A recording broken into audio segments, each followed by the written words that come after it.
Son Excellence, Monsieur l'Ambassadeur d'une Côte d'Ivoire 2026, ici à Noisy-le-Sec. Aujourd'hui, nous ne célébrons pas seulement une foire, nous célébrons le dynamisme, l'ambition et l'excellence ivoirienne. Cette journée, elle est placée sous le signe des opportunités, du partage et du développement économique durable. Elle est surtout la preuve que lorsque la diaspora et le pays d'origine avancent ensemble, les frontières deviennent des ponts. Le développement commence toujours par une vision. Monsieur le parrain de la foire, mesdames et messieurs organisatrices et organisateurs, mesdames et messieurs exposantes et exposants, chères Noiséennes, chers Noisés, pour la deuxième année consécutive, l'ambassade de la Côte d'Ivoire a choisi Noisy-le-Sec pour organiser sa foire expo-vente, mettant à l'honneur l'agriculture et l'artisanat ivoirien. Fidèle à son ADN et à nos engagements, Noisy-le-Sec répondra toujours présente pour soutenir les initiatives qui participent au partage culturel, à l'amitié entre les peuples et à la solidarité internationale.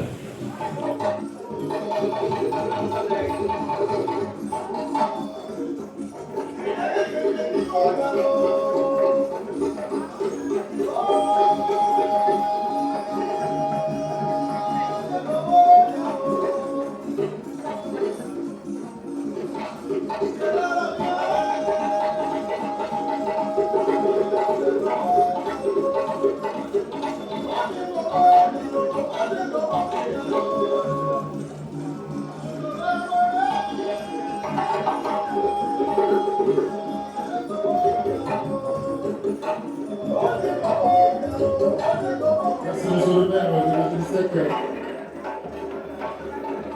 Monsieur Olivier.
On peut parler après, comme il va venir. Oui, on va parler après. C'était pour vous dire, je reviens tout à d'accord. l'heure. Comme ça, on va discuter, comme ça, vous allez prendre les photos.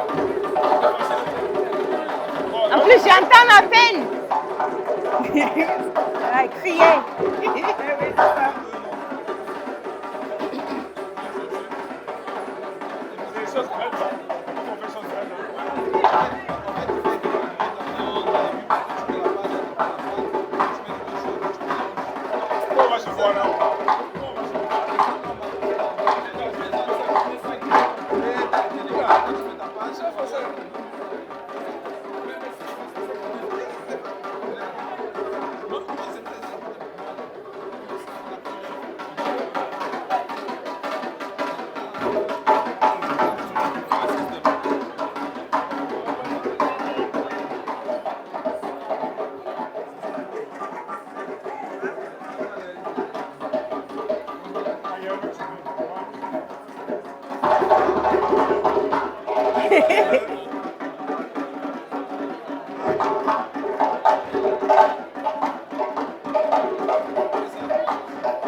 Votre Excellence. Voilà. Bonjour, monsieur. La solution EAD 360. Donc, Toute la chaîne de valeur, de la production jusqu'à la commercialisation. Puisqu'elle a travaillé dans les grands groupes, elle a travaillé chez L'Oréal. LVMH. LVMH. Et donc, j'ai mon propre laboratoire et site de fabrication. Et donc, j'ai pu constater en travaillant avec certains producteurs ivoiriens qu'il manquait des documents nécessaires à la conformité. Donc, dans un premier temps, je propose des services de conformité, des analyses physico-chimiques qui permettent de valoriser les matières premières ivoiriennes. Par exemple, qu'est-ce qui fait que les qualités ivoiriennes, il est différent que les qualités burkinabées. Donc, il faut prouver. Et c'est pareil pour les allégations produits. C'est bien beau de dire c'est hydratant, mais pourquoi? Quelles sont les molécules? Quelles sont les compositions? Donc, ça, c'est un premier palier de service. Et maintenant, j'aide des personnes pour accéder au marché européen parce qu'il y a une nouvelle réglementation qui va vous bloquer. C'est-à-dire, si vous êtes exportateur du cacao, café, soja, du bois et encore d'autres matières, il faut prouver l'origine des matières. Et il ne suffit pas de dire que ça vient de Korogo, ça vient d'Abidjan. Il faut des preuves.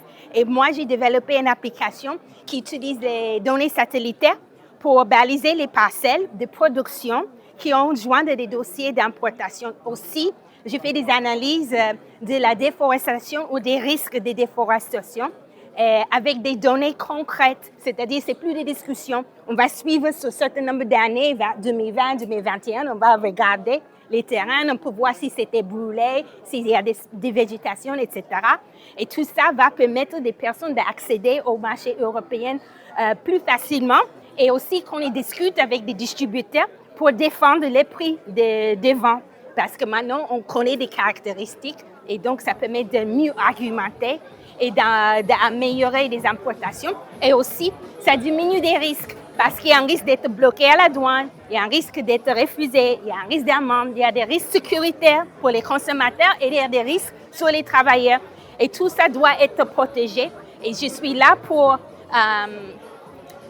éduquer le public. C'est vraiment ça qu'il faut faire, c'est indiscutable et ça devient une exigence et sinon vous n'avez plus accès. Donc il faut vous aligner et j'ai mis en place une structure que c'est facile à suivre. Si vous manquez des données, je complète et je propose tout ce qu'il faut pour que vous puissiez entrer vos dossiers et que ça passe comme une lettre à la poste. Bravo, elle était tout à l'heure, non? Oui, Oui. Ah, bien sûr. Ah oui, Voilà. bravo, madame. Vous voyez pourquoi j'ai insisté. L'autre fois, vous n'avez pas trop compris quand je vous ai parlé la première fois. Il fallait que j'ai écrit une petite lettre.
c'est comment éviter de perdre le contrôle de sa marque par rapport à un produit à l'export.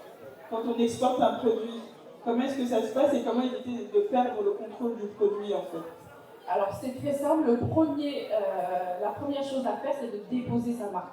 C'est hyper important, en Côte d'Ivoire notamment, nous sommes ivoiriens, enfin en majorité ivoirienne, on a l'OACI qui en plus couvre 17 États membres, donc le Cameroun, le Bénin, le Togo. Donc commencez déjà avant d'exporter vos produits, de vous assurer que dans le pays d'origine, vous avez déposé vos marques. Ça c'est un premier point. Et une fois que vous venez ici, il y a l'INPI, donc l'Institut national de la propriété industrielle, auprès de laquelle vous pouvez déposer vos marques dans des classes spécifiques et toujours se faire accompagner d'un conseil. D'accord, donc protégez d'abord vos produits.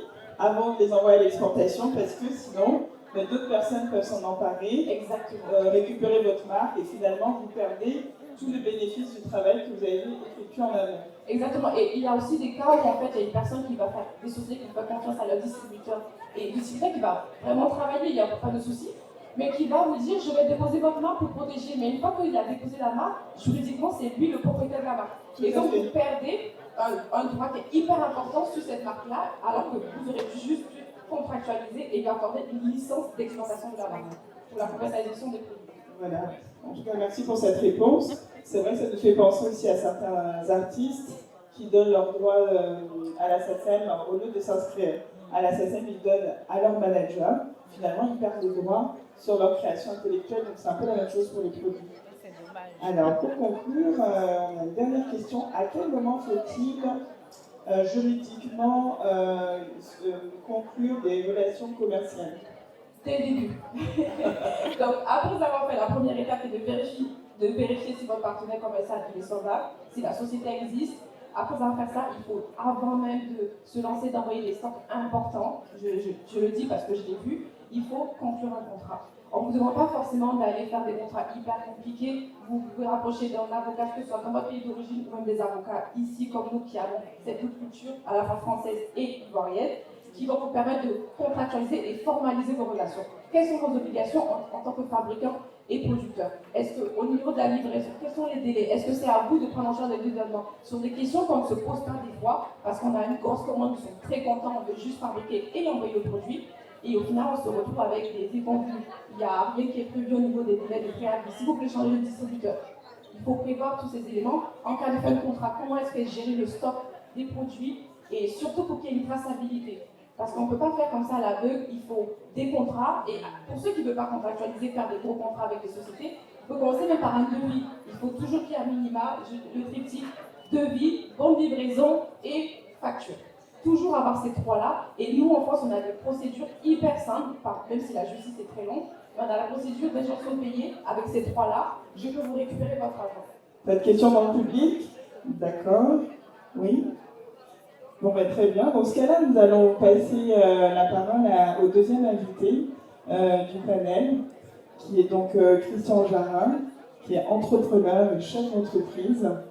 Son entreprise fait du conseil et de la formation aux différentes personnes qui ont besoin de développer leur entreprise, comme la plupart d'entre vous aujourd'hui. Donc, il va vous présenter ses activités et comment, surtout, il vous accompagne progressivement dans la croissance de votre entreprise. Oui, bonjour à toutes et à tous. Merci Carole pour cette introduction. Merci. Donc, je suis Christian Jarin, je suis le fondateur de la société All People From, conseil et formation. Et donc, j'ai un historique commercial d'une vingtaine d'années derrière moi, et donc j'ai été à la fois un commercial sur le terrain et un directeur commercial, donc un manager de commerciaux. Ça fait quelques années que je m'intéresse au sujet de la distribution agroalimentaire et plus précisément africaine en France. Et donc j'ai travaillé avec des entreprises qui avaient le souhait de développer la commercialisation et la distribution de leurs produits ici. Et donc confronté à toutes les difficultés que certaines et certains ici connaissent et rencontrent. Et donc l'objectif c'est bien entendu de comprendre l'environnement, de s'y adapter et d'être en capacité de performer. Puisque on parlait tout à l'heure d'agent commercial, je suis aussi un agent commercial et bien entendu je signe des contrats et le but de ces contrats c'est de faire du chiffre d'affaires.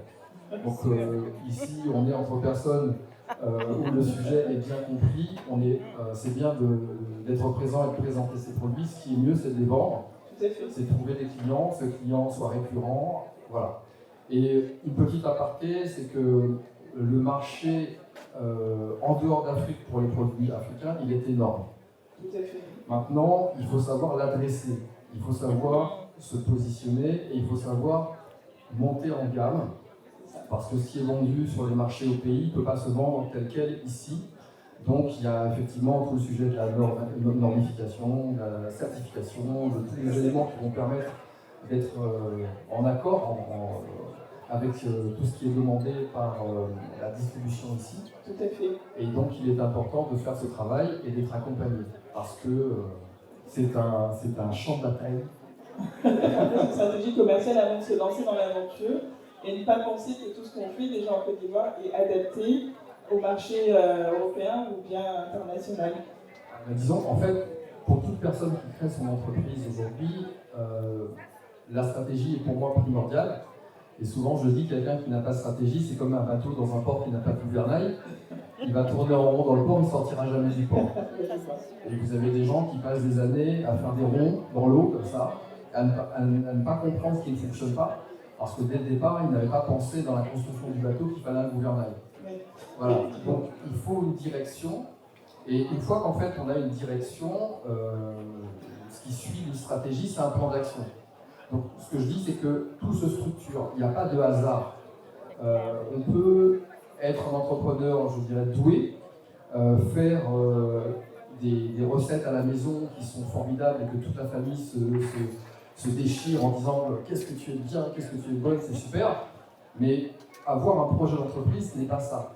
C'est quelque chose de beaucoup plus structurant.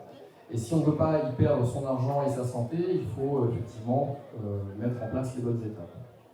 Voilà, donc mettre en place les bonnes étapes, c'est vraiment mettre en place une stratégie commerciale et aussi un marketing qui marche pour progresser sur le plan commercial. Alors, une dernière question. Quelles sont les différentes portes d'entrée pour un produit africain en France? Alors, les portes d'entrée, j'allais dire, elles sont pas si nombreuses que ça pour le coup. Parce que le sujet de la distribution, c'est que pour toucher la grande distribution, il faut faire des grands volumes. Et il faut faire des grands volumes et il faut avoir toutes les normes et certifications préalables qui elles-mêmes coûtent cher. Donc en fait, il y a tout un parcours du combattant, mais un parcours financier. Voilà. Et en plus, quand on prend la grande distribution, ce sont des marges qui sont très faibles, avec derrière des contraintes qui sont très importantes. Donc aujourd'hui, c'est plutôt l'épicerie fine, quand on parle d'agroalimentaire, bien entendu. Et par contre, l'épicerie fine ou l'épicerie grande distribution, telle qu'on peut voir chez les Pakistanais, ce genre de choses, c'est deux choses différentes. L'épicerie fine, on va être un peu sur le premium, le haut de gamme, on fait de la marge, mais il faut avoir une présentation premium, donc tout le monde ne peut pas y aller. Et quand on va chez le Pakistanais ou chez le Chinois, où on va faire du volume, ils vont vous acheter vos produits, mais vous allez faire 4 centimes de marge par produit. Donc de là à vous faire un salaire et de fonctionner, il va falloir quand même vendre énormément. Donc c'est pour ça que tout cela s'étudie, il y a des solutions.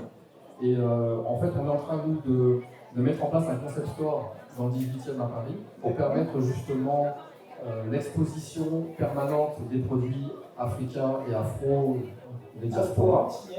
Voilà, parce que on s'est bien rendu compte qu'aujourd'hui, il y a un problème de visibilité en dehors du salon d'agriculture de la Foire de Paris.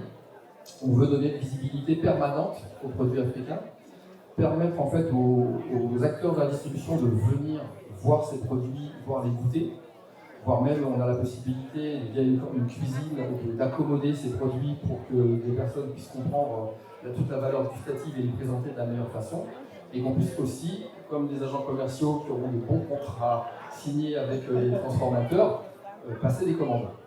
Donc on essaye aujourd'hui en tout cas d'apporter des solutions, et avec effectivement l'ambassade et le docteur Drissa Koné qui est, je dirais, à la manœuvre aussi sur ces sujets, être en capacité à proposer des perspectives et des issues heureuses pour tous nos transformateurs.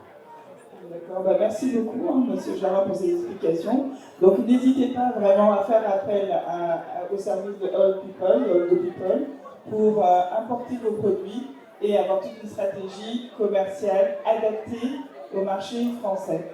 Il est disponible après ce panel. Merci beaucoup. On applaudit bien fort. Bravo. Est-ce que quelqu'un a des questions dans la salle? Vous avez mis la barre. Pour Monsieur Jara? Vous avez mis la barre. Est-ce que quelqu'un a le courage de poser quelques questions? Oui.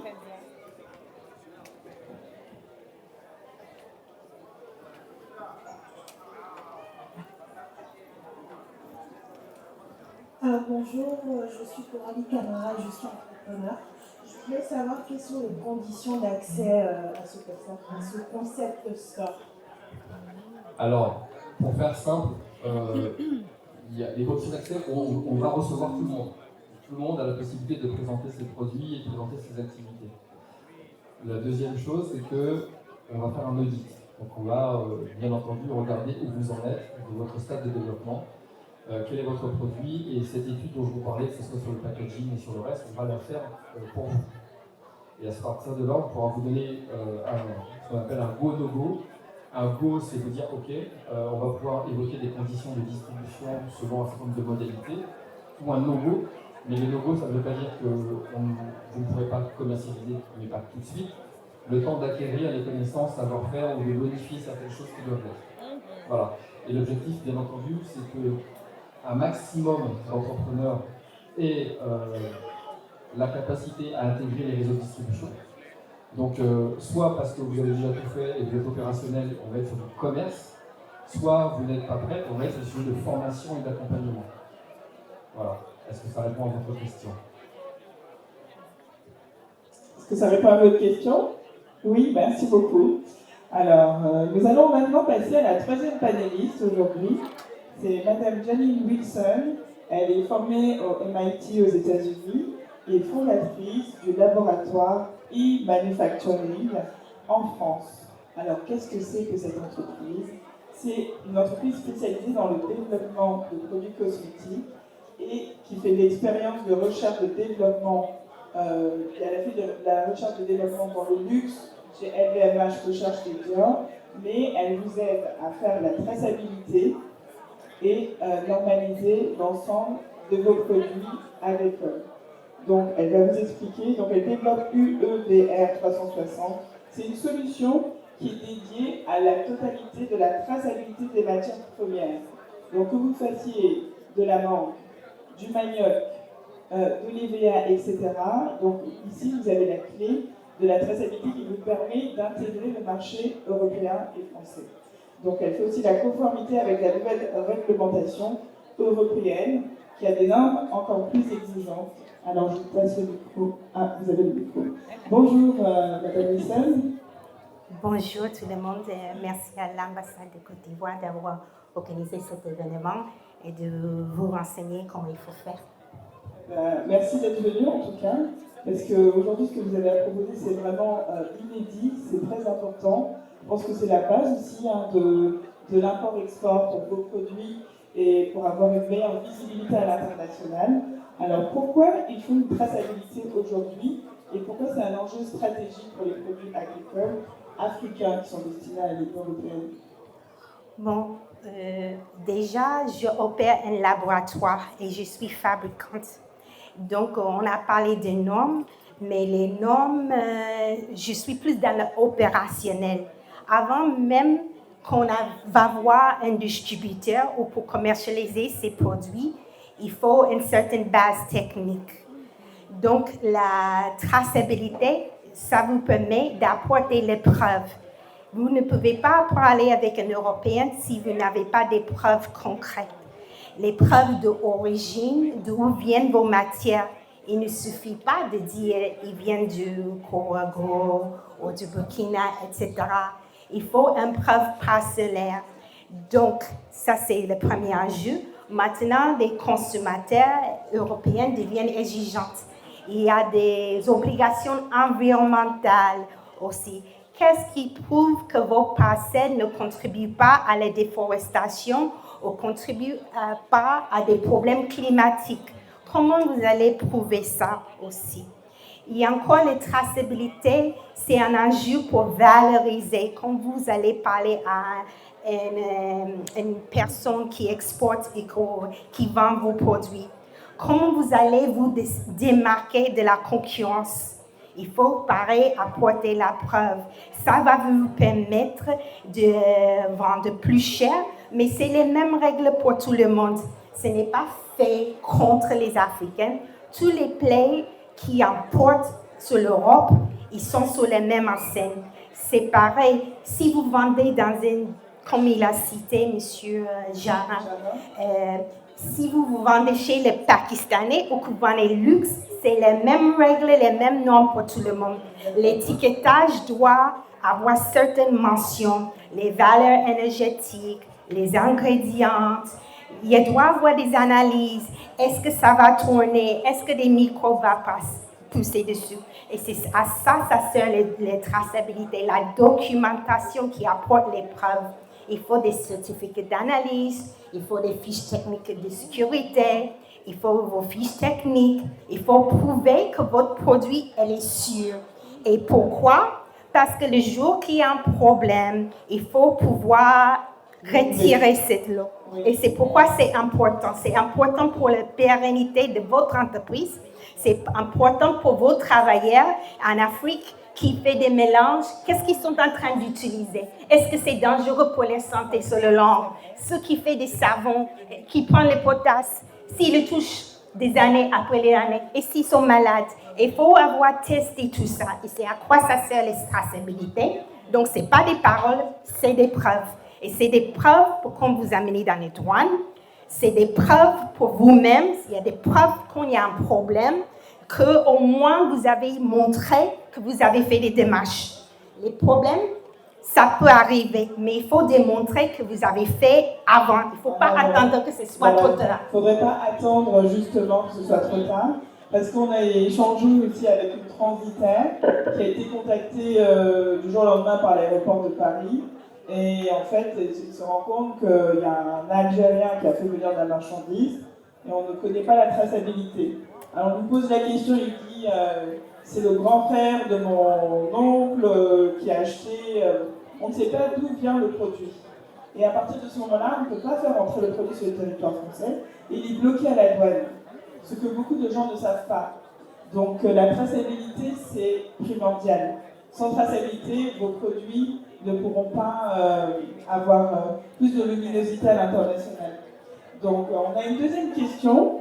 Alors, quels sont les principaux défis rencontrés par les producteurs exportateurs lorsqu'ils doivent démontrer l'origine? Est-ce que c'est facile de démontrer l'origine des produits? Bon, justement, comme j'ai vu des lacunes, j'ai mis en place une plateforme qui structure et qui capte les coordonnées. Donc, moi, j'apporte les preuves en utilisant des satellites pour baliser les parcelles et au moment de l'exposition, ou même si on est une coopérative et on mutualise les lots, les matières viennent des endroits différents, je suis en capacité d'apporter cette preuve nécessaire. D'accord. Donc ça veut dire que depuis votre laboratoire en France, vous allez maintenant faire une photographie géographique de la parcelle. Donc vous avez une parcelle à Gaïoua, par exemple, qui vous produit du manioc, ou bien de la mangue. Donc vous pensez que vous allez pouvoir exporter sans traçabilité, mais ce n'est pas possible. Parce qu'il faut qu'on ait un document qui dise cette mangue, elle a été produite à Gaïoua.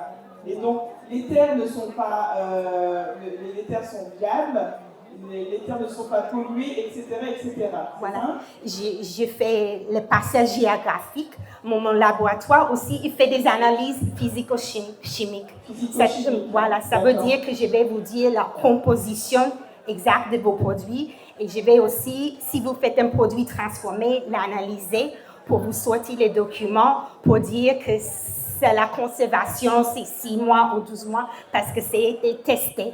Et ces documents, je joins dans les structures que j'ai développées. Vous allez avoir accès, vous pouvez les transférer à vos contrats, à vos distributeurs. Et normalement, vous devez avoir ça en amont. Parce qu'ici, si vous n'avez pas, personne ne veut vous parler, en fait, en Europe. Donc là, vous avez vraiment les solutions globales pour la traçabilité. Donc, elle fait la traçabilité de A à Z. Vous n'avez pas besoin d'appeler X, Y, Z pour faire la traçabilité. Elle vous remet les documents et ensuite, vous continuez sereinement le reste de l'exportation de vos produits. C'est bien ça? Oui, parce qu'en fait, comme j'ai travaillé avec plusieurs créateurs africains, bon, j'ai vu les documents, il en manquait et j'en avais un peu marre. Et comme je suis fabricant, j'ai décidé, je propose les prestations, mais j'ai mis en place ça pour résoudre le problème parce que justement, il y a une nouvelle réglementation qui s'appelle l'UDR qui est en force et qui va être appliquée et qui justement prévoit des amendes ou des blocages ou des refus. Et donc, j'ai anticipé pour vous aider et j'ai structuré ça, j'ai fait des programmes et ça fonctionne. Donc, je vous invite de me contacter pour mettre ça en place et ne pas attendre la dernière minute. Voilà, donc là, vous avez vraiment un partenaire solide. Hein. N'hésitez pas à le citer, on l'applaudit bien fort. Voilà. On a vraiment besoin d'avoir des techniciens comme ça qui nous aident. Alors, une troisième question, quelles solutions concrètes permettent aujourd'hui de structurer efficacement la traçabilité tout au long de la chaîne d'approvisionnement? Ben, justement, je l'ai créé. C'est EDR 360. Comme ça, les problèmes, il est résolu. Vous pouvez gérer. Un opérateur, c'est la première personne qui met le produit sur le marché. Donc, si c'est un distributeur, lui aussi, il a l'obligation, mais si vous vendez en direct, ça résout votre problème. Si c'est un distributeur, vous avez les documents à les remettre, comme je dis. Je sors toutes les analyses pour valider vos produits. Je vous fournis les coordonnées géographiques de vos parcelles et je fais les preuves si c'est à risque de déforestation, les déforestants. Et comme ça, plus personne peut vous poser la question. Donc, UDR 360, c'est sur abonnement. On peut commencer progressivement en fonction du nombre de parcelles ou du nombre de produits. D'accord. EUDR 360, on applaudit bien fort. Hein. Merci beaucoup. Merci Madame Wilson. Nous allons maintenant passer à la quatrième panéliste du jour. Merci. Alors cette panéliste, elle est banquière. Oui, c'est ça, la banquière. C'est la banquière, celle dont on a toujours besoin, qu'on appelle quand on a besoin d'argent. Je pense que là, je n'ai rien à vous présenter, vous connaissez tous bien la banque. Mais elle a un profil quand même atypique, et donc je tiens à préciser que c'est une femme qui est lauréate du prix d'excellence du groupement du patronat d'excellence francophone, et elle a été décorée sous le haut patronage du président, son excellence Emmanuel Macron. Merci. Donc, non seulement cela, elle a 20 ans d'expérience dans le domaine francophone, dans plusieurs grandes banques françaises et une banque ivoirienne. Elle est maîtrise d'ouvrage entre les banques françaises et les banques africaines. Et elle a représenté pendant une douzaine d'années une banque ivoirienne. Elle était chargée du couloir stratégique de la diaspora. Bien sûr. Donc la plupart des visages dans la salle me sont familiers. Ah, voilà. Est-ce qu'on peut avoir des petits secrets sur quelques visages dans la salle? Non. Je vois par exemple, elle a été lauréate du prix d'excellence. Sally Carole, elle fait des choses extraordinaires. Oh, bravo. Il y a Madame Fabien, enfin lui a dit, je vois aussi Benito, enfin des personnes. Ah bah Benito, on applaudit pour Benito. Maria Souma, merci en tout cas à vous tous d'être là. Et je vois aussi Bati, vraiment.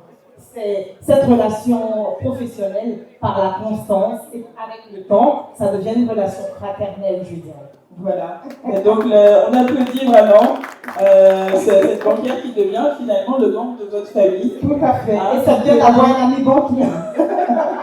Je confirme. Alors aujourd'hui, on a quelques questions à vous poser parce qu'on a besoin, pour développer les activités, d'avoir aussi des levées de fonds. Et donc, en quoi une institution bancaire peut contribuer à l'accès de nos produits sur le marché français? Alors, premièrement, chacun son métier. Un banquier, il va financer. Mais ça, c'est, comme on dit, l'idée à retenir de prime abord. À part l'aspect financement, un banquier aussi peut garantir. C'est-à-dire, il peut se porter caution, il y a des garanties bancaires. Et au-delà de ça, un banquier, je disais tantôt, aujourd'hui, ma relation professionnelle avec la diaspora, c'est déclinée en une relation fraternelle. Le banquier, il va vous permettre d'être en relation avec d'autres secteurs. Le banquier est clairement un intermédiaire qui vous permet de faire du réseautage B2B. Donc, dans mon portefeuille, je peux avoir, par exemple, un industriel, je peux avoir une PME, je peux avoir un paysan qui veut, par exemple, fabriquer ses produits. Ben voilà, le tout est fait. Parce que dans mon portefeuille, je peux avoir aussi, je ne sais pas, quelqu'un qui fait des prestations de services sur tout ce qui est événementiel. En clair, cet aspect réseautage-là, ça crée des synergies positives, ça permet d'ouvrir plusieurs portes. Et un autre point très important, le banquier, très souvent, on dira même par abus, c'est mon conseiller. Le banquier est de conseil utile, parce que le banquier a des alertes utiles. Il va vous dire, par exemple, écoutez, là, votre capacité, je prends des exemples concrets, vous gagnez 1 000 euros, et je vous vois en train de dépenser 2 000, bah non, je dois vous appeler, attention, vous êtes au-delà. C'est cette petite chose-là, en fait, c'est dans ce sens-là que je parle conseiller et être vraiment un tampon et pouvoir vous aider à maîtriser vos finances. Oui, c'est très important bien sûr. de maîtriser les finances parce que dans tout ce que nous venons de développer, que ce soit l'avocat, que ce soit les conseils en stratégie ou encore la traçabilité, il faut quand même avoir des finances solides. Et quand vous avez des finances solides, vous pouvez mettre une stratégie en place et ensuite contacter l'avocat qui va vous facturer ses honoraires. Hein. Je pense que vous les connaissez bien, les honoraires de l'avocat. Donc, avant de se lancer dans l'aventure, c'est toujours important d'évaluer votre niveau de finances. Parce qu'il ne sert à rien de démarrer une activité et puis de la couper au milieu, comme je vois souvent. Retourner faire un CDI, repartir dans l'entrepreneuriat, repartir en CDD, on ne se retrouve pas. Donc, le conseiller bancaire, c'est quand même la base, on peut dire, hein, de votre premier conseiller. C'est bien ça. Et pour abonder dans votre sens. Et moi, je suis quelqu'un qui suis avide d'apprendre. Hein. J'ai même récemment intégré HEC dans le cadre d'un programme Execute Education où j'ai fait, je suis en train de ficeler une formation sur mesure où j'ai même obtenu mon premier certificat HEC sur maîtriser les fondamentaux de la finance. C'est la base en banque, c'est la base aussi pour un entrepreneur. Voilà. Si vous ne maîtrisez pas la finance, vous avez toute la technicité du monde, ça ne va pas marcher. Voilà. Alors la plupart des personnes qui sont ici, elles voudraient aussi savoir, est-ce qu'il y a des prestations de services? Est-ce qu'il y a des conseils qu'on peut donner? Comment est-ce qu'elles peuvent être accompagnées, la plupart des entrepreneurs qui veulent exporter? Comment la banque les accompagne? Est-ce que c'est facile? Est-ce que c'est compliqué? Est-ce qu'il y a des outils de facilitateurs? Bien sûr. Alors, ce qu'il faut se dire, tout est une question de posture. Je veux me projeter à l'international. Qui dit international? C'est un aventurier. Vous partez sur un terrain, c'est pas compris, vous n'avez aucune maîtrise. Donc derrière, il faut s'outiller. Donc il y a l'aspect juridique, vraiment c'est complet. Il y a l'aspect, il faut faire intervenir en fait toutes les expertises. L'aspect développement commercial, parce que oui, moi le banquier, je peux financer derrière. Mais si vous n'avez pas la trame, vous n'avez pas la vision, vous n'avez pas le plan d'action pour vendre vos produits, comment est-ce que l'argent que je vous ai donné, ça va vous apporter quelque chose? Ça ne vous rapporte rien, il n'y a pas de plus-value. Donc c'est tout un certain nombre de choses. Ce que je voudrais dire, on ne peut pas tout savoir. C'est vrai, lui en tant qu'agriculteur, il connaît sa terre, mais il faut qu'il se fasse accompagner à tous les niveaux, tous les maillons de la chaîne par les experts indiqués. C'est-à-dire côté finance, il va aller voir un banquier. Tout ce qui est aspect réglementaire juridique, il va avoir un juriste, un avocat, etc. Tout ce qui est développement commercial, il va avoir il va s'outiller pour voir comment assurer son développement commercial. Là-dessus, c'est ce que je veux vous dire. Voilà. Donc n'hésitez pas vraiment à faire appel à elle parce que je pense que si elle est là aujourd'hui, c'est aussi pour vous soutenir, c'est pour vous conseiller. Le banquier n'est pas votre ennemi, il est vraiment votre ami. Sachez aussi le prendre par la main. Donc qu'il puisse aussi vous guider, parce que souvent, on ne peut pas tout dire. Oui, oui, c'est vrai. Alors, très souvent, j'insiste là-dessus, ou très souvent, ils vont dire, mais les clients, parce que j'ai des anecdotes, souvent, mais ce banquier-là, elle se prend pour qui? Elle fait la police, elle me demande d'où l'argent vient, c'est le minimum. Sachez ça. Ça dit, vous avez 50 000 €, vous me ramenez 50 000 €. C'est vrai, je suis une banque, je suis là pour faire du chiffre, mais je ne prends pas les 50 000 € à tous les prix. Il faut absolument qu'on arrive à tracer l'origine des fonds, la provenance des fonds, la destination des fonds. Donc, c'est ces choses-là vraiment. Il faut voir, parce qu'en général, on peut avoir un souci, mais vous ne voulez pas l'expliquer à votre banquier. Mais oui, là, vous avez un banquier de ivoirienne, de surcroît. Donc, elle peut comprendre aussi vos problématiques. On a aussi des problématiques de tontine. Oui. Voilà. Alors, les tontines qui ne sont pas légalisées, comment est-ce qu'on dépose 50 000 € qu'on récolte en tontine pour financer un projet? Alors, ça, c'est une question qui nous intéresse, je pense. Il y a déjà une question derrière là. Ah, il y a une question déjà? Oui. Oui, c'est la question que vous pouvez poser, d'accord. Donc, on y va maintenant ou après? Ah oui, on peut y aller maintenant. Alors, pour ce qui est des tontines, je dirais ça relève de l'aspect culturel. Malheureusement, je le disais tantôt, quand on vient sur un marché, il faut tenir compte de cet aspect-là. Ce n'est pas dans la culture française, les tontines. Donc, vous ramenez 50 000, ils vous regardent comme ça, gros, avec les gros yeux. Oui. Mais d'où ça sort ça? Et je peux vous répondre là-dessus parce que, comme elle a dit, je suis passée par des grandes banques françaises et maintenant j'ai affiné.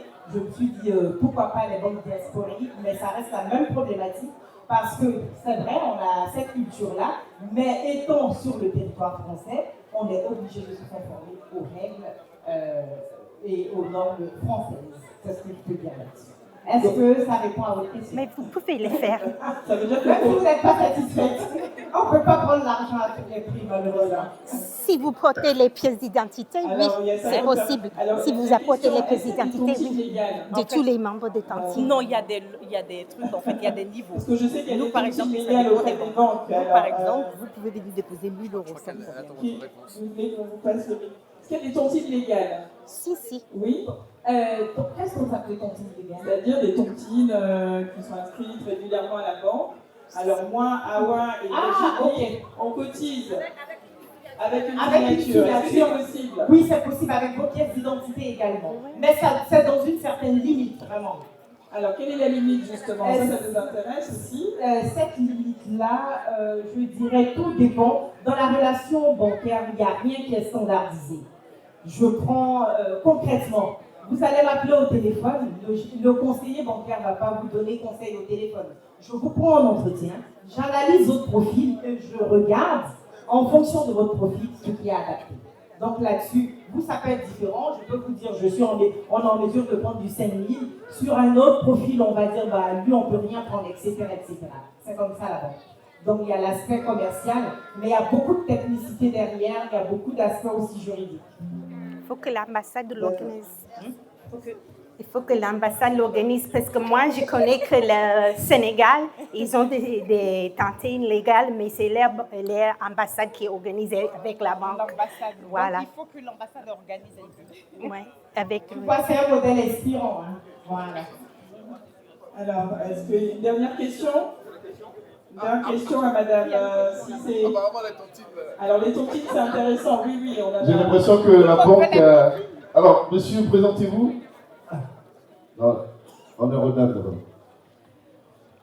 Bonjour, je me présente, je me nomme Carole Sané, présidente de l'UAFICH, l'Union interfédérale des associations féminines et femmes ivoiriennes de France. Ce que je voulais poser comme question sur la tontine, si par exemple toutes les femmes ont signé, elles ont les pièces d'identité, elles ont les fiches de paye, je pense que la tontine peut être reconnue par la banque. Oui, c'est ce qu'on a dit, mais ce n'est pas de fait. On va analyser, mais effectivement, c'est un point d'entrée pour qu'on puisse accepter les fonds. La tolérance, c'est jusqu'à combien? C'est ce que je dis. Sur la tolérance, il ne faut pas se fourvoyer. Il n'y a aucun profil qui est pareil en banque.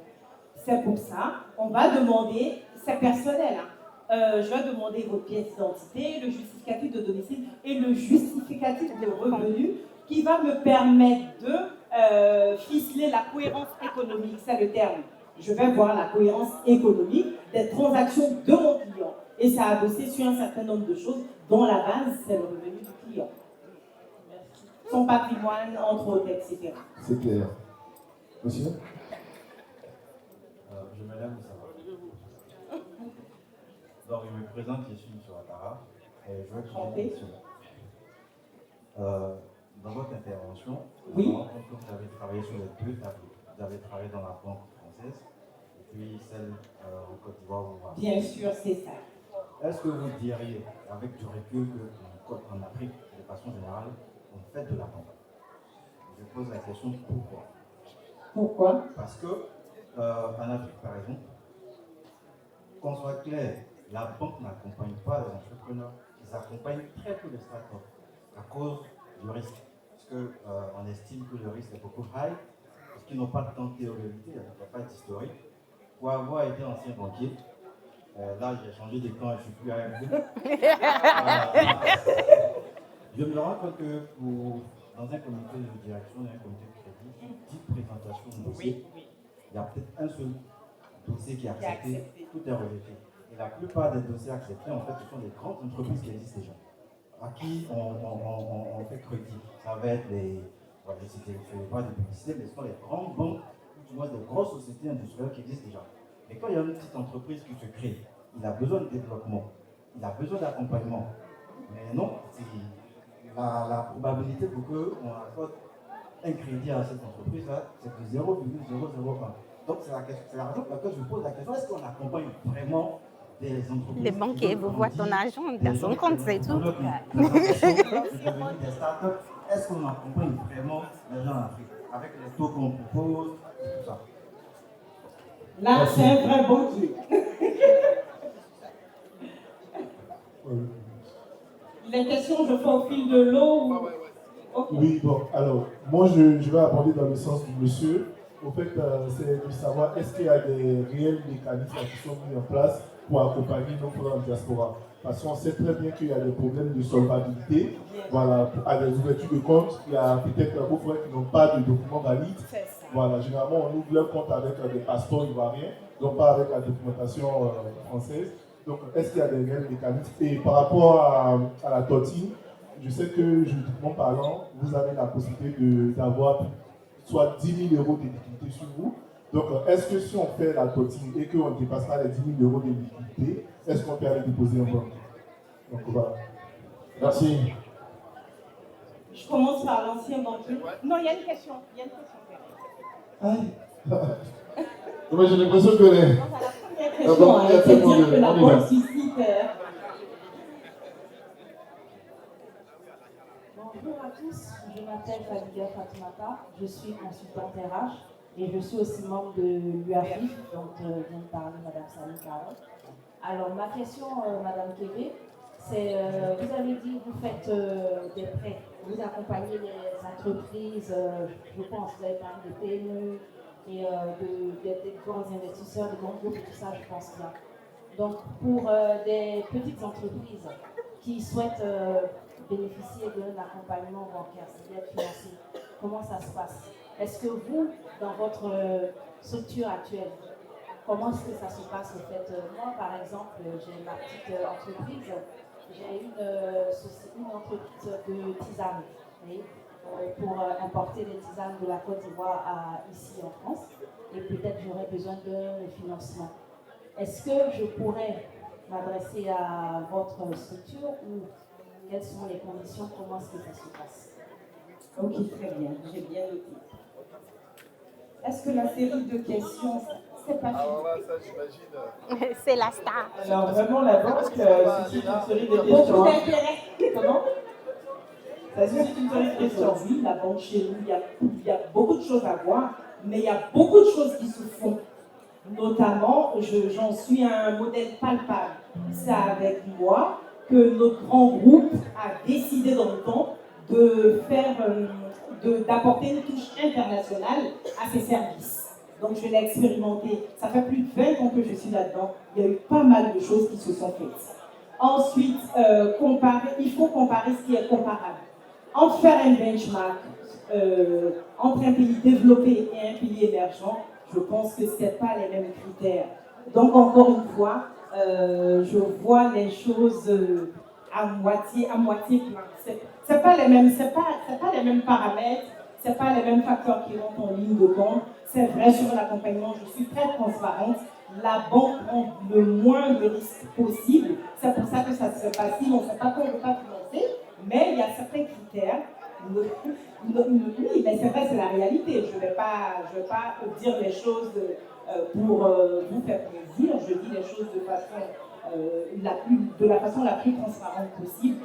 C'est heureusement, ça a ça que l'impact de la diaspora est très, très, très, très important. Pourquoi? Parce que nous, on sert de pont entre l'Europe et l'Afrique. Et je peux vous dire, à mon niveau, mon avis a beaucoup compté parce que c'est des modèles qu'on a essayé, pas copier, parce que je ne suis pas dans du copier-coller, on a essayé d'adapter et c'est en train de porter son fruit. C'est lent, mais bon, quand on veut quelque chose de sérieux, quand on veut quelque chose de solide, ça prend du temps. Je préfère y aller lentement, mais sûrement. Est-ce que je vous satisfais? Bravo. Je voulais répondre sur ce qu'elle a dit, la dame. Pour vous qui sont basés en France de la diaspora, vous avez beaucoup d'opportunités de financement via des subventions et l'innovation. C'est l'angle que vous prenez qui va vous permettre de vous faire financer. il faut essayer de marquer votre différenciation et vous pouvez faire une approche scientifique.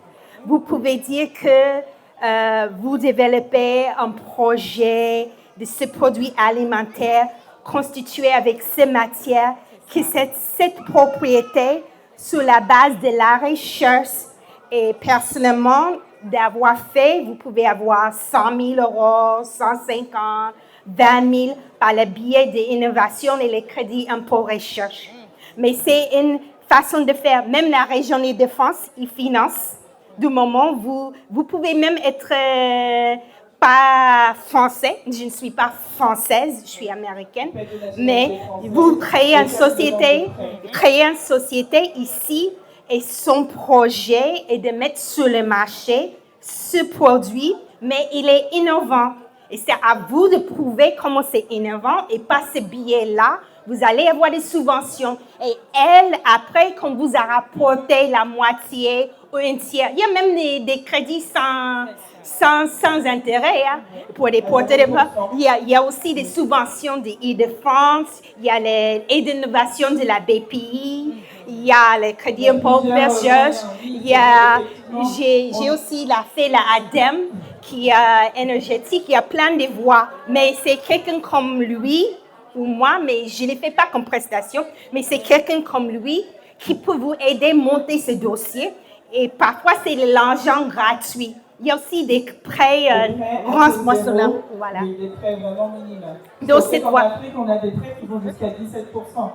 Donc, oui, c'est difficile de payer 17% d'intérêt. Même pour la diaspora, il y a votre c'est ce que je dis, que pour la diaspora, il y a des choses qui se font. Ceux qui nous ont pratiqués, ceux qui connaissent nos offres, nous, par exemple, pour la diaspora, on allait jusqu'à 8%. Vous vous rendez compte, la norme, c'est 15%. Donc, vraiment, on ne peut pas dire que le banquier, on n'est pas banquier. On est banquier à notre niveau. Voilà, en tout cas, merci. On applaudit bien fort. La deuxième question, est-ce que... Ah oui, vous êtes pour la diaspora, résidence ici en France. Donc vous habitez à Paris, le sec, et donc on peut vous lever des fonds pour acheter une maison en Côte d'Ivoire. Sur la base de vos revenus ici en France. D'accord, ça c'est exceptionnel. C'est un modèle exceptionnel. Donc le nom de votre banque, on n'en a pas parlé, je pense qu'on pourra en parler peut-être après. Oui, c'est ça. Voir, parce que je pense que c'est vraiment innovant. Il y a beaucoup de personnes qui en auront besoin, en tout cas pour développer leur activité. Donc la dernière question que je voulais vous poser, parce que je pense que dans le panel, on a répondu à beaucoup de questions. La question, je pense que vous aurez le temps de la voir après pour échanger directement avec elle. Parce qu'on a la question de la tontine, j'étais intervenue là-dessus avant. Je disais, si c'est structuré, il y a les pièces d'identité, mais par contre, je suis très transparente. Je ne vais pas vous dire, ah oui, vous me ramenez 100 000 euros de tontine. Non, il y a des plafonds, il y a des règles. Et on va faire en phase avec ces règles-là qui nous sont imposées. L'une là au-dessus de la loi. Tout à fait. Nul au-dessus. 10 000 euros, je ne peux pas vous dire comme ça. Un banquier ne peut pas vous répondre, c'est pas possible. Oui. Il faut que je vous reçoive, j'analyse votre profil. C'est pour ça qu'on vous appelait un banquier, on va dire, il est en clientèle ou bien je vais vous demander, monsieur, passez tel jour et je prends le temps d'analyser votre profil en fonction d'un certain nombre de choses que vous allez me relayer et moi je peux tirer mes conclusions. Oui, en fait, c'est un petit peu comme si vous allez voir le médecin. Le médecin. Et donc, j'ai mal à la gorge, vous avez un problème, une maladie qui va soigner.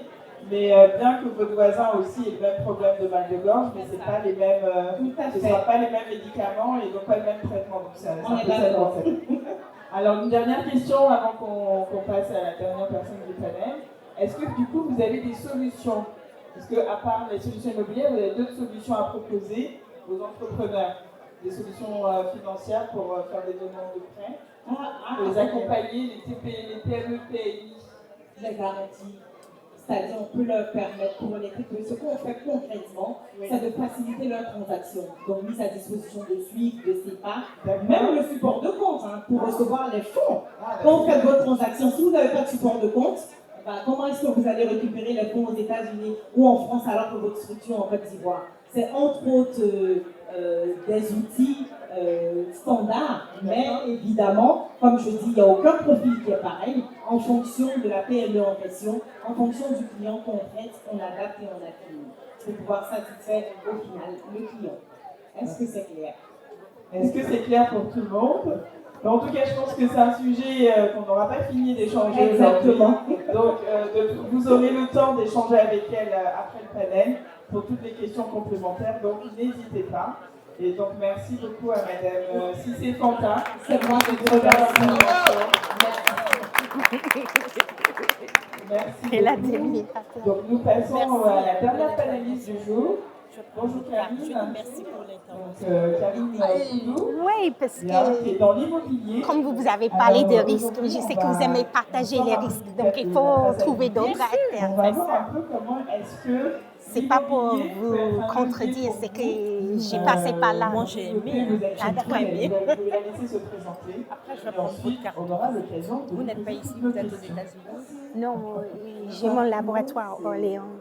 Ah, ok, j'aime. Mais je voulais m'installer à côté. On va écouter après. Qui est situé en 24, à Lyon.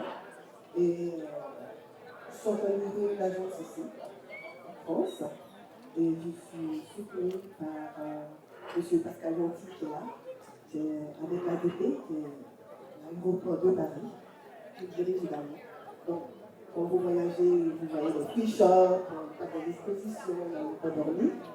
C'est M. Pascal Gentil qui est là. Et vous avez également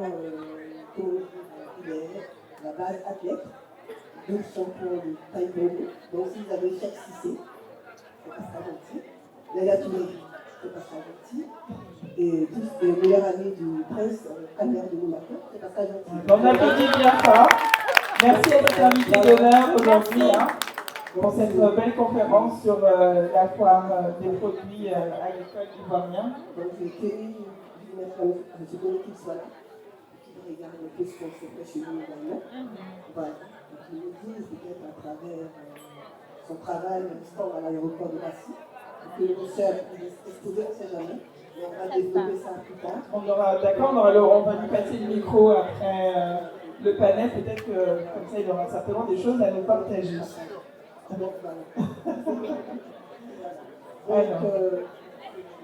Alors, la question qu'on voudrait savoir aujourd'hui, est-ce que comment l'immobilier soutient les activités économiques?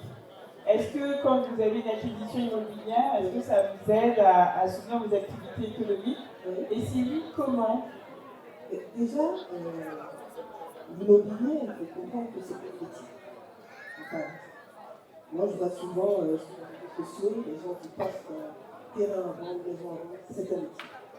Alors, moi, je suis arrivée à l'immobilier il y a 6 ans. D'accord. On demande à l'époque, parce que j'ai tout fait en France, le groupe, il va rien encore la Taxifta. On avait le directeur, déjà, je pense. J'étais un peu emmerdée parce que les cadres allaient à la retraite, c'était difficile. Je vous explique un peu comment je suis arrivée. À Sictar, si vous connaissez, la Palissy, la Sucrivoie, il y a les SAPH, il y a Paulest. Et le gros piège, c'est que, bon, il y a 37 000 employés, ça c'est déjà ça. Donc je pense qu'il y a pas augmenté tout ça, ils sont les premiers. Et les gens, ils ont des maisons de fonction. Ils ont des maisons de fonction. C'est-à-dire, dès qu'ils travaillent jusqu'à la retraite, ils ne payent pas de maison, ils ne payent pas d'électricité, ils ne payent pas d'eau, ils ne payent rien. Et maintenant, ils sont à la retraite. Ils ne se rendent pas compte, et ils écrivent des notes pour qu'on les laisse 2 ans pour trouver une solution. Ils n'ont pas été éduqués, ils n'avaient pas de terrain. Donc, ce qu'il fallait faire, c'était les sensibiliser, les éduquer, leur expliquer la nouvelle génération. Il fallait acheter un terrain, pas forcément pour spéculer. Pour spéculer. Donc pouvoir faire des demandes de prêts ou bien revendre plus cher également pour gagner plus. Vous voyez? Et comment les éduquer? Au fur et à mesure, on a des gens, puisque à Sictar, ils ont une assurance, donc quand ils partent à la retraite, certains cadres partent avec 60 millions, 40 millions. Le problème, c'est qu'ils n'ont plus accès aux maisons qu'ils ont à 2 millions par mois, vous voyez? Donc, ils sont obligés de s'éloigner. Donc, ce qu'on a fait, on a vraiment travaillé pendant 2 ans. On a essayé de casser l'assurance. C'est-à-dire, on a appelé les responsables d'assurance, casser l'assurance pour qu'ils achètent maintenant. Parce qu'on sait que ce qu'ils vont acheter maintenant dans 20 ans sera beaucoup plus cher, à condition qu'ils achètent des maisons qu'ils peuvent revendre. Parce qu'ils achètent une maison aujourd'hui à 60 millions, qui va la revendre dans 20 ans.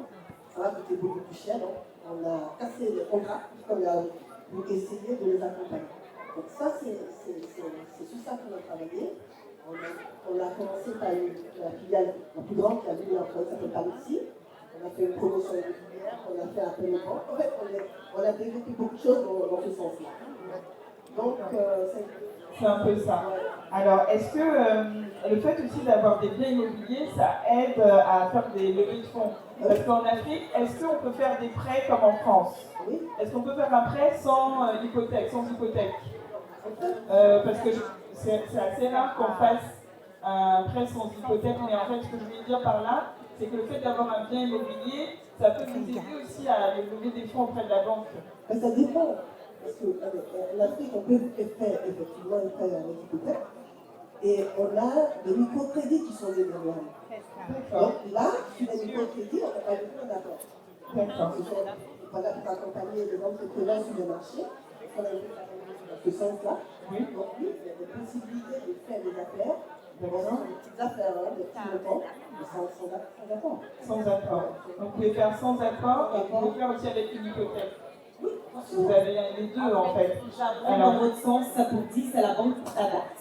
Il y a la notion de microfinance pour des financements, on va dire, un peu moins importants. Mais toujours est-il que ça reste un accompagnement. D'accord. Voilà. Merci beaucoup. On touche à tout, hein. Vous savez, quand vous avez des affaires en Afrique, vous sortez de vous touchez à tout, oui, c'est vrai. à tout. Et donc, pour le moment, je pense que les moments que les gens sont là, il y a tellement de banques, il n'y a pas de il y a un accompagnement. Il y a une éducation de vie. Voilà. Donc le bien immobilier n'est pas obligatoire en fait pour faire des levées de fonds. Il n'est pas obligatoire pour l'accompagnement de levée de fonds. Ça dépend de combien vous voulez. D'accord. Ça dépend à partir de quel montant souvent? Ça dépend d'où se trouve le. D'accord. Il y a des endroits où l'hypothèque ne marche pas. Il y a des gens où ça ne marche pas du tout. Il y a des gens où ça marche. Oui. Mais ça dépend. Ça dépend des endroits. D'accord. Alors, on a une deuxième question. Comment le circuit de la location de meublés en France peut faciliter le travail des exportateurs ivoiriens? Est-ce que les Ivoiriens, la plupart des Ivoiriens, ils ont accès à la location de meublés par exemple? Vous êtes agriculteur, vous faites du caoutchouc, donc quelque part, je ne sais pas où vraiment, on va dire à Korogo, et vous voulez venir à Paris. Est-ce que vous accompagnez les exportateurs, les paysans à venir jusqu'en Europe avec des locations meublées pour rencontrer des banques, pour rencontrer les différentes personnes que nous avons sur le panel ici? Donc, vous êtes facilitateur de ce contexte de domaine-là, de l'import-export. Bon, ici, moi, c'est le meublé, la France, c'est généralement les gens qui vont. D'accord, ils vont spontanément. Voilà. Ils font appel à vous? Alors, généralement, ce sont les sociétés. D'accord. Voilà. Les sociétés que j'ai, même pour acheter ça. D'accord. Généralement, on a des cadres, des chefs d'entreprise, qui ont des enfants scolarisés ici, qui veulent les enseigner secondaires que par là. Beaucoup qu'on accompagne. D'accord. L'Abidjan, de Bamako. Un peu partout. Dans d'autres pays également. Et d'autres pays, et comme on a des accords, puisque j'ai tout fait ici, avec quelques agences sur place, oui. On essaie de trouver des accords, des stratégies pour qu'ils puissent acheter. Il faut une voiture qui travaille là-bas. D'accord. Avec une chef d'entreprise à Abidjan. Il y a une très bonne situation. Donc on n'a pas de problème pour acheter. Généralement, c'est les gens qui achètent cash. D'accord. Voilà, le bien. Il faut juste démontrer la provenance des fonds. Et lorsqu'il y a le bleu, généralement, c'est bon, on a parce que souvent, on a des gens qui viennent en France mais qui n'ont pas de maison secondaire, mais ils veulent savoir, ils ne veulent pas aller dans leur famille.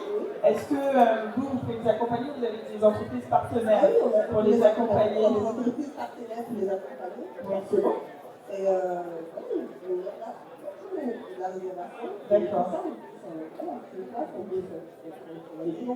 D'accord. Alors, une dernière question. Est-ce que c'est possible de question immobilière en France quand on est en Côte d'Ivoire, on est ivoirien, on n'a pas la nationalité française, on n'a pas de visa? Est-ce qu'on peut faire une acquisition en France pour faciliter aussi peut-être ses va-et-vient, ses transactions, etc. On n'a pas de va-et-vient. Ça, c'est la première chose. Parce que pour faire les va-et-vient, il faut avoir un visa contre la nationalité. Alors, j'ai entendu dire qu'on peut faire une acquisition sans visa à partir de la Côte d'Ivoire. Si vous avez les moyens, vous pouvez contacter une agence immobilière, faire une acquisition, mais sans la nationalité. C'est deux questions. D'accord. Alors, on va répondre à la première question. Vous êtes un Ivoirien. Oui. Vous n'avez pas de résidence, vous n'avez pas de truc. Vous avez le moyen de vous acheter. Voilà, c'est ça. Voilà, j'ai pas de visa, je suis ivoirien, mais je vais acheter un bien en France parce que je vais peut-être travailler. Est-ce que si je vous contacte, justement... J'ai pas de carte de séjour, j'ai pas de carte de résident. Oui. C'est pas pareil que j'ai pas de visa. D'accord. Bon, alors... Vous voyez, c'est deux choses. Dans la question que je vous posez, c'est un Ivoirien qui est en Abidjan. Voilà. Qui veut acheter une maison en France, c'est ça. Mais il n'a pas de carte de résident, oui. Il n'a pas de carte de séjour, est-ce qu'il peut acheter? Voilà, il peut acheter. Il peut démontrer qu'il a la capacité, par contre, pour acheter, il faut qu'il signe sur notaire. C'est ça. Et donc, avec un visa, parce qu'il peut démontrer qu'il a des sous. Donc si par exemple moi je suis à Abidjan, je veux venir à Paris, l'ambassade de France me refuse le visa. Est-ce que si je dis que je vais faire une acquisition, ça facilite l'obtention du visa pour la signature? Non, en fait, si on vous refuse le visa, vous ne pouvez pas faire l'acquisition. D'accord. Il faut signer le compromis de vente. D'accord. Donc il faudrait que vous soyez présent. D'accord. Par contre, c'est une notaire. Alors moi, là-dessus, j'ai juste une question pour étayer le sujet. Aujourd'hui, avec l'ère de la digitalisation, par exemple, ça ne va pas marcher dans ce cas-là. C'est pas électronique, il faut une signature. Oui, il faut une signature pour que la personne soit là physiquement. Voilà. Donc, quelqu'un qui a une capacité d'acheter en France, c'est qu'on sait qu'elle ne va pas rester ici. Donc, forcément. Mais ça n'existe pas de notarialisation chez les ambassades. Dans mon ambassade, on fait des actes notariales. Est-ce qu'on peut lui passer le micro, justement? Je vous demande si on ne peut pas faire l'acte notarial dans votre ambassade. Parce que dans mon ambassade, on fait des actes notariales. Oui. Alors, oui, on peut peut-être le faire, mais ce n'est pas possible. Je crois que la procuration, elle est interdite en cas d'acquisition à distance, non? C'est sensible. Oui, c'est sensible. Alors, je vais aller dans votre sens parce que j'avais échangé avec un notaire pour une acquisition qui venait du Ghana. Donc, le bien, il était en France et il y a certaines personnes qui étaient au courant, qui avaient un bien à vendre. Ils l'ont vendu sans l'accord du propriétaire. Ils ont fait une signature à distance. Et donc, depuis ce temps, c'est interdit de signer à distance. Et donc, du coup, on leur a fait le virement sur le compte au Ghana. Et un jour, le propriétaire s'est rendu compte que son bien était vendu. Mais c'est pas possible. Ah oui, si, ça s'est produit. Mais avant qu'ils changent la réglementation, c'est le notaire qui nous a expliqué cela. Mais comment ils ont fait une signature à distance avec une procuration. Et la personne qui était venue signer, c'était du faux. Oui, tout était faux. Voilà, c'était du faux. Donc c'est à cause de ça qu'ils refusent la signature à distance. Non, on ne fait pas de signature à distance. Quand tu achètes un bien immobilier, c'est chez le notaire. Parce qu'après, il faut valider la vente. Il faut écrire au journal de la République. Il faut dire quelque part que tu as acheté quelque chose. Et donc, tu fais raison. Donc, ça n'a pas besoin d'avoir une carte de résident. Ou tu as besoin également d'avoir une carte de séjour. D'accord. Tu as besoin d'être présent pour signer ton compromis. Et pareil, quand tu achètes un budget également. Voilà. Alors, est-ce qu'il y a des questions dans le public? Est-ce qu'il y a des questions dans le public? Alors.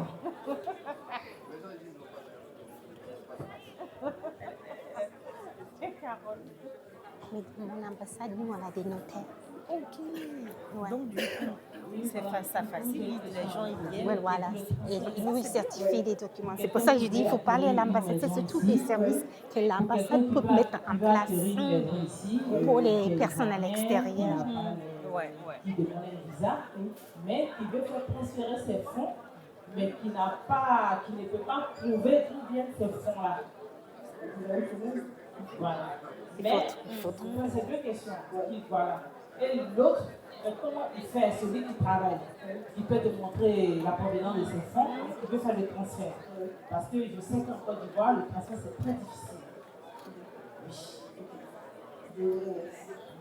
Alors, bon, moi, en tant qu'agence, avant de répondre à vos questions, ce que j'ai fait, parce qu'en installant Alice, M. Gentil, on a fait appel à des financiers. Voilà. On a fait appel à des financiers de telle sorte que tous les Ivoiriens qui veulent acheter des biens, mon agence a le financement qui va avec. On a essayé de travailler comme des Ivoiriens. Parce qu'on s'est trouvé embêté pour les Ivoiriens qui font des autour sous 5 ans, 6 ans, la société de 24, c'était la catastrophe à l'époque. Et avec le soutien de M.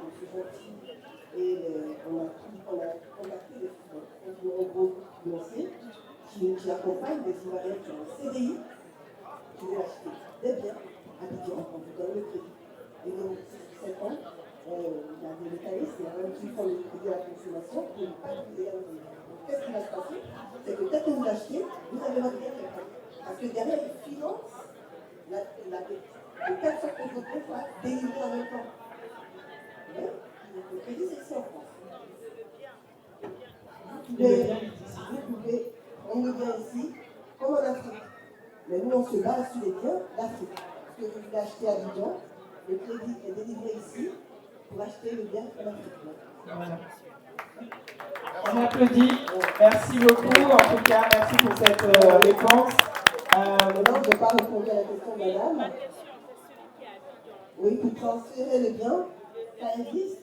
Seulement que, étant donné que c'est un transfert entre deux espaces monétaires, parce que l'espace chinois, ils sont dans l'Union européenne, comme vous savez, sinon il y a une taxe à payer, et c'est ce que les gens ne veulent pas payer, c'est tout. Sinon, quelqu'un qui a de l'argent en Côte d'Ivoire, qui a un CDI, qui peut amener cet argent parce qu'il arrive à prouver. Mais seulement que c'est deux espaces qui vont se rappeler, il y a une pénalité à payer au passage, c'est ce que les gens refusent de payer, c'est pour ça que c'est difficile. Sinon, c'est possible que ça se fait. Donc, ça, je pense qu'elle est plus à l'aise avec ça pour répondre. Maintenant, ça, c'est la. Sinon, c'est possible. En tout cas, nous allons bientôt clôturer. Excusez-moi de vous avoir coupé. Mais je vous invite à vraiment venir voir chacun des panélistes. Si vous avez des questions, je pense qu'ils seront disponibles pour répondre à vos questions juste à la fin. Et je remercie à chacun d'entre vous d'être venu pour vraiment exposer comment est-ce que vos activités soutiennent celles des agriculteurs et des entrepreneurs qui ont besoin de grandir. Et je vous remercie de bien les applaudir bien fort. On remercie aussi la modératrice. On remercie les modératrices, elle était bien. Il y a une révolution agricole en cours en Côte d'Ivoire sur les 4 prochaines années. C'est un plan qui a été lancé par son Excellence Monsieur Alassane Ouattara. Et c'est un plan qui va révolutionner l'agriculture, tant au niveau de l'innovation que des outils, que de l'accompagnement de tous les acteurs de l'agriculture. Donc vraiment, nous vous invitons à vous rapprocher de la section économique de l'ambassade de Côte d'Ivoire pour plus de renseignements.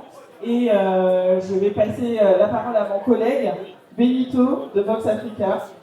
Ah, d'accord. Excusez-moi, je me suis permis de monter. Est-ce qu'on peut faire un triomphe à Carole, s'il vous plaît, pour ce travail magnifique. Alors, chers invités, il ne peut pas être là sans qu'on l'appelle, parce que c'est une légende du sport, c'est une fierté, c'est celui-là même qui a porté bien sûr le taekwondo dans une autre dimension. Champion de France, applaudissez s'il vous plaît. Champion d'Europe, applaudissez encore. Champion du monde, applaudissez. Champion olympique, encore plus fort, mesdames, mesdemoiselles et messieurs, Pascal Gentil.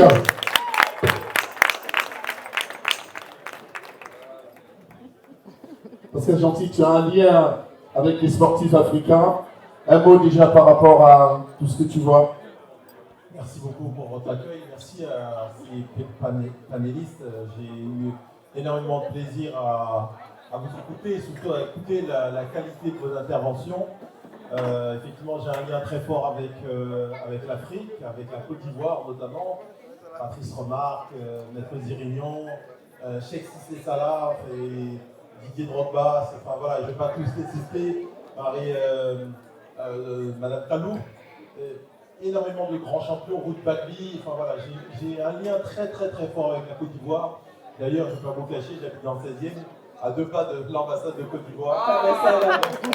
Donc c'est toujours un plaisir à venir et à découvrir les mecs culinaires, le foutou, enfin voilà, tous les la tchéké, voilà.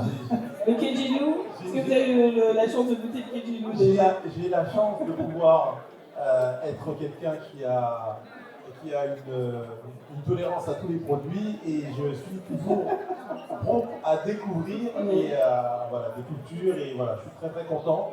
Merci de l'invitation, je suis content de travailler avec Karine et de pouvoir contribuer et je pense qu'on va aussi travailler avec d'autres personnes pour mettre à disposition des mètres carrés dans le cadre de l'aéroport du groupe ADP pour pouvoir créer des passerelles entre la France et la Côte d'Ivoire. Et voilà, donc merci à vous de me donner cette opportunité et j'ai passé un moment très très agréable. Merci beaucoup en tout cas. Je pense qu'on peut vraiment applaudir cet invité d'honneur qui vient pour nous soutenir, qui a apprécié ce moment et avec qui nous allons continuer un long partenariat, je l'espère en tout cas par la suite. Merci pour votre intervention. Merci à vous d'être venus. Merci pour vos questions et je vous invite à vous rapprocher des panélistes pour les questions complémentaires. Je remercie l'ambassade de Côte d'Ivoire. Je remercie la section économique avec M. Driss. Comment? Koné. Monsieur Koné. Grand frère. Également. Et en tout cas, je remercie tous les acteurs économiques qui ont permis à cette foire d'exister aujourd'hui. Je vais passer le micro à la section économique. Mesdames et messieurs, docteur Koné, un mot. Je pense que je n'ai rien à rajouter puisque son excellence, monsieur l'ambassadeur, qui est mon patron, on a tout dit. Donc dans la diplomatie, quand le patron a tout dit, donc les députés n'ont rien à rajouter. Bon, merci à vous. Merci beaucoup. Merci docteur. Parlons de l'ambassade, mon mot de fin. Je profite de l'occasion pour dire que l'ambassade, quand on veut s'implanter à l'international, au-delà d'être partenaire stratégique, c'est très culturel chez nous, c'est la maison. Il faut passer par là-bas, poser les sillons, prendre les bénédictions. En tout cas, nous, ça nous a porté fruit parce que l'ambassade, c'est le passage obligé de la communauté, soit pour faire, ne serait-ce que pour des démarches administratives, ou alors dans le cadre d'événementiels. En tout cas, c'est un gros pôle où vous avez la possibilité de faire des rencontres, faire du réseautage. Et merci en tout cas à l'ambassade, merci aux différentes personnalités, les autorités consulaires diplomatiques. Merci pour tout. C'est un partenariat, c'est une famille. En tout cas, merci pour tout. Merci au ministère du Commerce, de l'Industrie et de l'Artisanat.